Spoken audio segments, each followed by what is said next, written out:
Guys, it appears I may have been correct. I made a video, guys, saying that next year, Tesla's cheap new cars that they were working on, they will have a Model 2. This is not me talking about the Model 2. This is me talking about these so-called new cars that Tesla have, that they would be, well, versions of their existing vehicles. There would be a cheaper, shorter range version of the Model Y and the Model 3.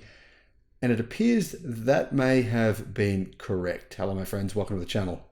I'm Sam Evans. You're watching the Electric Viking. I did get a bit of flack, feedback. I said, sorry, Tesla fans, there won't be these new models. Now, I could be wrong still. There still could be next year, 2025. It just doesn't seem likely to me that Tesla are going to bring out these new low-cost models and build them on the same production lines.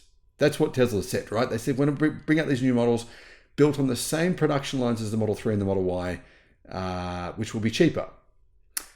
But to me, it seems likely that, well, what I thought they'd do is simply put it in a smaller battery pack and maybe remove some features from the Model 3 and the Model Y to have a cheaper version of those two cars. Just to sort of stimulate demand. Potentially maybe even do this, right? Ram, they have a 1500 series or a kind of an entry-level pickup truck, which is the old car. They just kept on making the old one, and they even sell that here in Australia. And then they have the new truck. So they kept on making the old one, they just made it cheaper, and then they continue to make the new one. It's sort of similar to that. So Tesla may in fact continue building the old version of the Model Y, but also build the new version of the Model Y. That's one other strategy. So there's three different things that they could do there. One, make the battery smaller, have a lower range version. Two, potentially strip down features of the interior, which we're hearing this is what they're doing. And three, continue making the old version of the Model Y or the Model 3 and have that as their cheaper version as well. Now, Tesla are currently testing a Model 3 with a cheaper interior that will start at $35,000 or maybe even less. Honestly, guys, the Model 2, I believe it will be built in Texas and also in Mexico, but we're still potentially a couple of years away from that vehicle, unfortunately.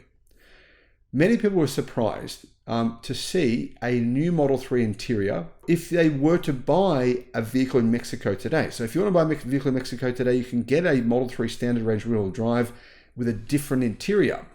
So what does that actually mean? Well, with this new interior, Tesla have actually removed some features that were previously standard. This makes sense to me. It's a great idea. And the first thing in my mind, guys, that came to mind, I was thinking, what feature would they remove really quickly and easily? The screen from the back, right? There's so many cars, even luxury cars, that don't have screens in the back of the car. So the Tesla obviously have that media screen that sits in the back, which is sort of above the back air vent.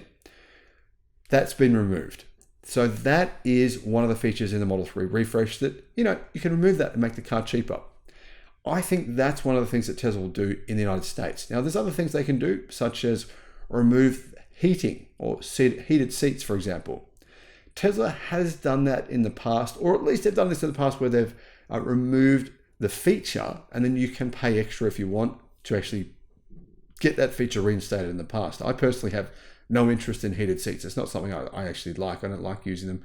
Some people like them, but I don't like them at all. I find them uncomfortable. That's just my thing though. So that could be something for someone like me. I potentially, I would be happy to pay less for a Tesla vehicle without heated seats or that rear screen. I don't really think that that's of huge benefit. I think, my kids would just take their iPad in the car for a road trip.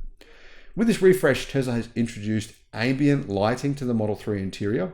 And apparently, they're not removing the lights, but they're making it a white ambient light rather than customizable RGB. And that reduces the cost for Tesla to produce that Model 3 as well. So clearly these are some changes. They're pretty minimal changes. Other things could include not having acoustic glass in the windows. There's quite a lot of features that I believe Tesla will potentially remove from the Model 3 and the Model Y in these new versions coming out next year. And in addition to that, there could also be things like charging. For example, the cheapest version of the Model Y has 170 kilowatt charging.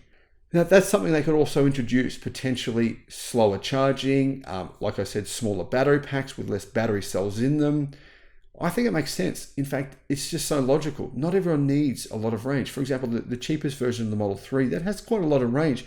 Do you really need that much range? Do you really need that rear media screen? Do you need heated seats? Are those things you'd be willing to forego? I think a lot of people would. And honestly, if you can save, say, a couple of $1,000s, that could make the difference between buying a new car or potentially buying a used one. Either way, I do think this is some level of confirmation that Tesla does plan on revealing cheaper versions of the Model 3 and the Model Y next year, which would be their so-called new vehicles. But I could be wrong on that.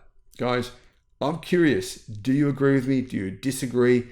I have not seen any leaks of these new cheaper vehicles coming from Tesla that we built on the same production line as the Model 3 and the Model Y. You would think by now there might have been some small leak, something tiny showing us a new car design sketch, a new product, for example. Hopefully I'm wrong, because I'd love to see a new model being built on the same production line, but I just don't think that's all that likely.